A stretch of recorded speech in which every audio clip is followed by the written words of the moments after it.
Good morning, good morning, good morning, good morning. I'm at a weird angle, so I apologize. Now you can see me, right? I'd cut on. Okay, so I wasn't going to do a video because tomorrow is Seek Him Early.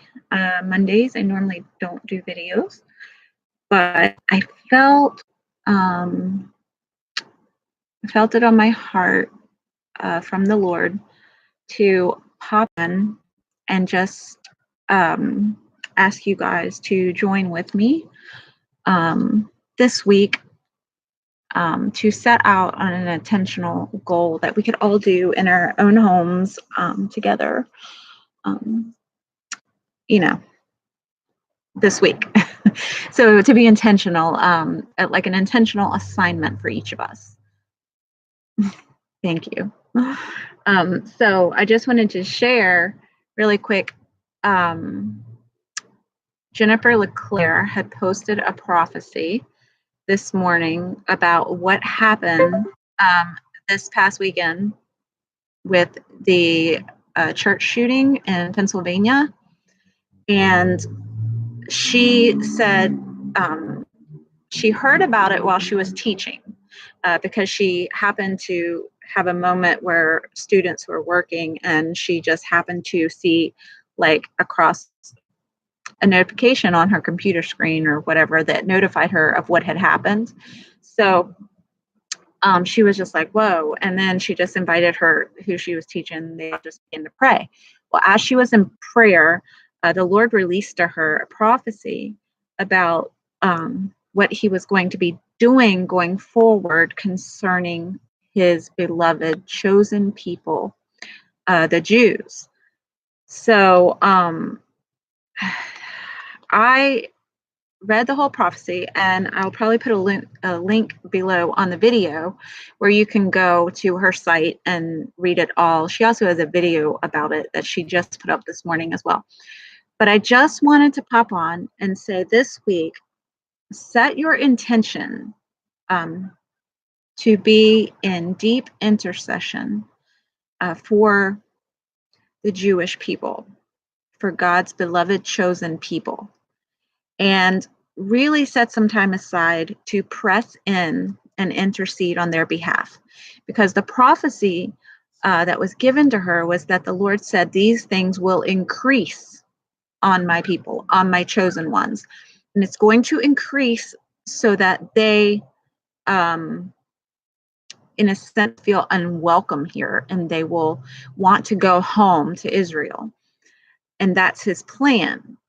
So we need to be in intercession for them for several prayer points. And this is what I want you to get a pen and paper and write down so that we can all come into agreement this week and just spend the next 7 days really interceding, not just for them, but for us as well, because many people know that the Hebrew roots, or I don't like calling it that, but, believers are attending many Messianic services instead of the traditional Christian services, I would say.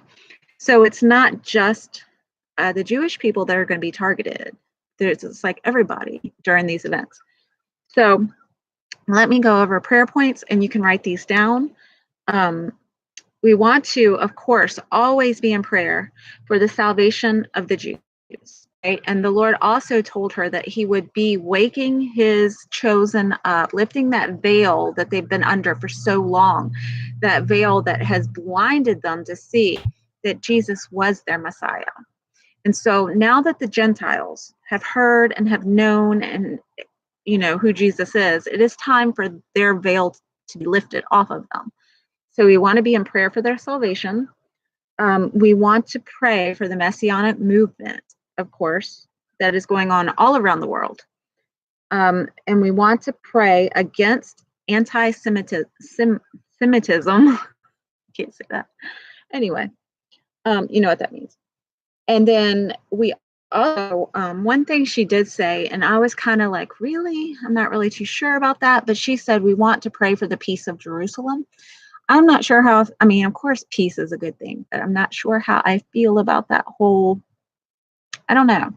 I mean, yes, always pray for peace, but that leads to other things. And we want to intentionally intercede and bless Israel and the chosen Jewish people. And we want to, like I said, be in prayer for Jerusalem and all the Jews around the world. And yes, I'm sorry about that comment, but we should pray for peace. It's just, I know what that means. So that's why I wanted to pop on here. And I think there was something else, but I will put the link to her, let's see, under this video, and you can go and read it for yourself. But I just really feel like as a community, we need to press in deeply to intercede for these points. We are in, it's 11:59 and we've got like 30 seconds. So it is, oh geez, sorry about that. So yeah, we need to be interceding for lots of reasons. Our prayer life needs to be like way here right now, and not just praying, but we need to be praying the word fervently like never before. We have to pray the word because Abba's word goes forth and accomplishes what he pleases it to accomplish and does not return void. So that being said, I think that's all for this quick little video. Links are going to be below, and please share. And I will touch on this a little bit tomorrow morning at the Sikkim Early prayer service. Until then, have a beautiful Monday.